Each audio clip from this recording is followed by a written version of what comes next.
आम अच्छु जगन्नाथपुर गाँव में सेठी किछि लोक अछंती एबे भी बन्या जल घेर अछंती किभଳି तांकर 5 दिन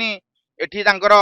जीवन अतिबाहित होईछि ताहा आसंतु पचारि बुझिबा। बन्यार हठात आम कि जानी नु हठात आसी घरे पानी पशिगला जोटा कि ना राशन पत्र किणिलु ना किसी सुविधा आम पाखे थिला तेणु हठात बन्या आसीगला आम भयभीत हो देखु आज भी ये पानी एपण भी सरी ना तेणु लोक मैंने ना ना असुविधा छाते छाते पानी रे पशि आसिले आमर ये जी सरपंच अच्छा कहू गोटे दिन डंगा सुविधा देते बाकी आमको गमनागमन पूरा विच्छिन्न हो गला पानी टोपे पीवाई आम जगन्नाथपुर आमर जो मंदिर अच्छी सेटिकी जाई आम पानी टी आनी पीउलु एवं एटी छाते पानी रे बहुत असुविधा आज पर्यंत भी से असुविधा अच्छी भी सरी नहीं। आज जो आसते आमर कनक देव सिंह जो मंत्री मान्यवर मंत्री आसते तांकू भी एक कथा भी कहगला जे एठी आमर गोटे बंदटे हो कि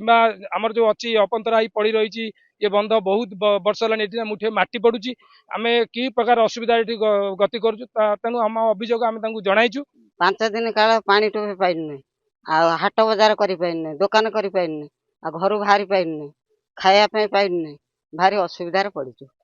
कुंभीर भी सी आसिकिनी करछि आक्रमण करछि। स्वास्थ्य सेवारू आम संपूर्ण भाव में वंचित होइचु आम तो जाई पारलु नै अंधरा मेडिकल कि पटामुंडे मेडिकल को